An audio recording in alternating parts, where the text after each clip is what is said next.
Assalamualaikum warahmatullahi wabarakatuh.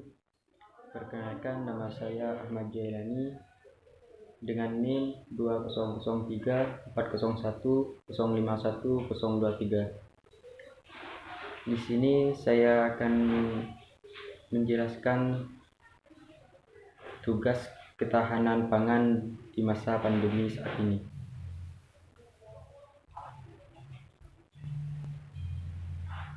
Ketahanan pangan adalah suatu kondisi ketika semua orang berada pada waktu menerima akses secara fisik, sosial, ataupun ekonomi untuk mendapatkan pangan bagi seluruh anggota rumah tangga dengan kondisi pangan yang cukup, baik jumlah maupun mutu, aman, beragam, bergizi, serta tidak bertentangan dengan agama, keyakinan, dan budaya setempat. Ketahanan pangan merupakan kemampuan suatu bangsa untuk menjamin seluruh penduduknya memperoleh pangan dalam jumlah yang cukup.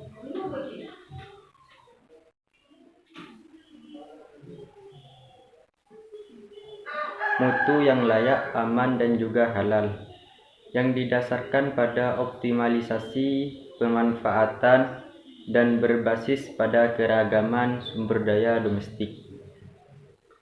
Menurut Undang-Undang Nomor 18 Tahun 2012, ketahanan pangan adalah sebuah kondisi terpenuhinya pangan bagi negara sampai dengan perseorangan, yang tercermin dari tersedianya pangan yang cukup, baik jumlah maupun mutunya, aman, beragam, bergizi, merata, dan terjangkau, serta tidak bertentangan dengan agama, keyakinan, dan budaya masyarakat, untuk dapat hidup serta aktif dan produktif secara berkelanjutan. Ketahanan pangan telah menjadi isu sentral dalam kerangka pembangunan pertanian dan pembangunan nasional, ditunjukkan antara lain dengan dijadikannya isu ketahanan pangan sebagai salah satu fokus kebijaksanaan operasional pembangunan pemerintah.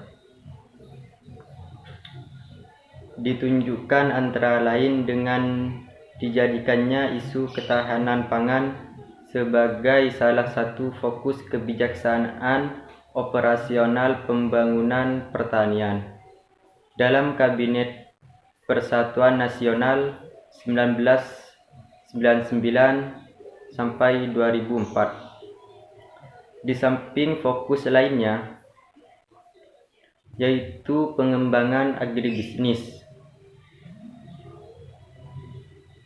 pada 1999.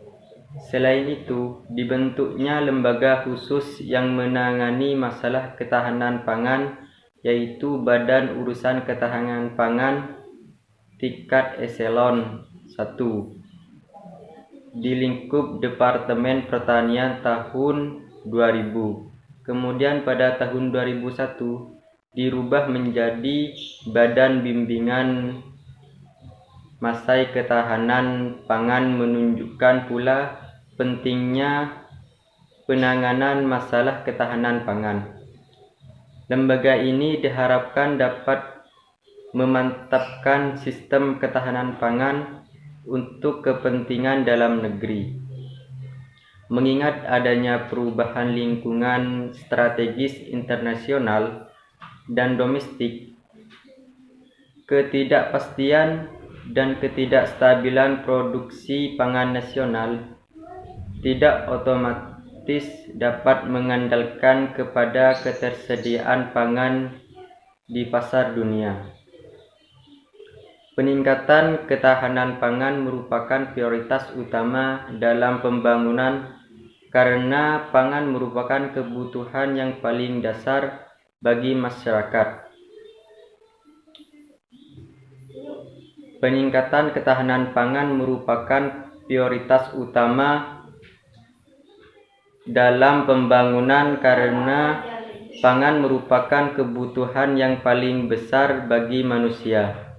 sehingga pangan sangat berperan dalam pertumbuhan ekonomi nasional.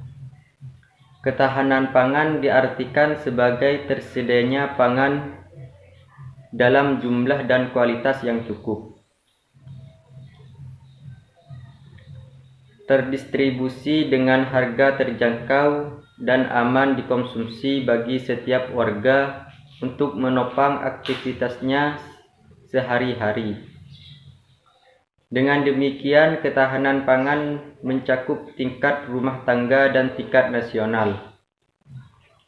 Dalam pengertian kebijakan operasional pembangunan, Departemen Pertanian menerjemahkan ketahanan pangan menyangkut ketersediaan, stabilitas atau keterjangkauan dan stabilitas pangannya,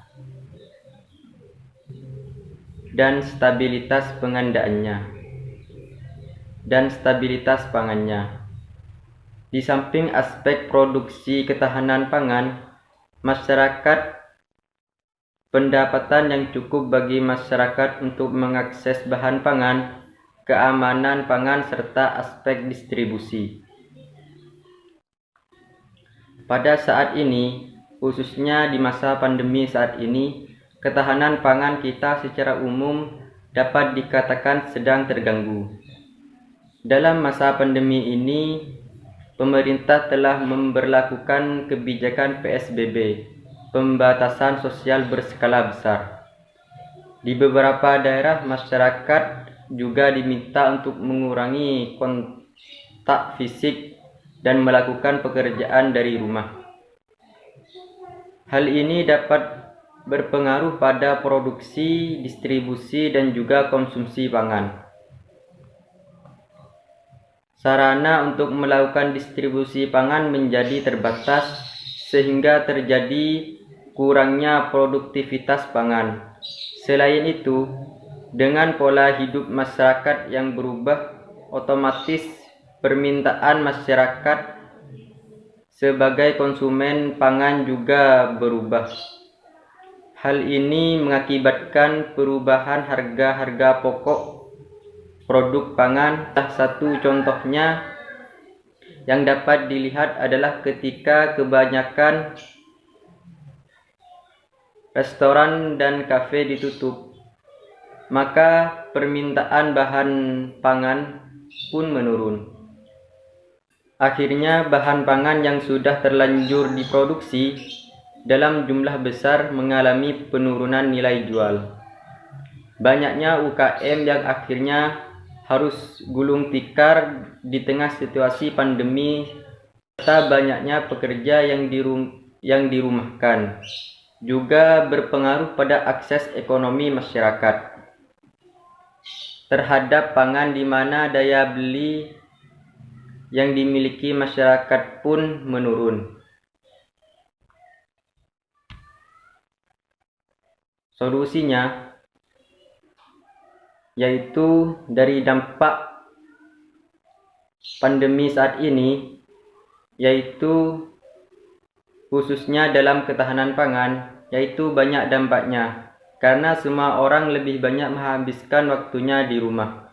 Dengan kita di rumah, kita juga bisa memenuhi kebutuhan pangan untuk keluarga kita. Jika lebih, kita juga bisa menjualnya, yaitu dengan cara home gardening atau rumah berkebun. Cara home gardening adalah cara paling efektif pada saat pandemi saat ini. Kita bisa bercocok tanam di lahan area rumah pekarangan kita dengan menanami aneka sayur-sayuran.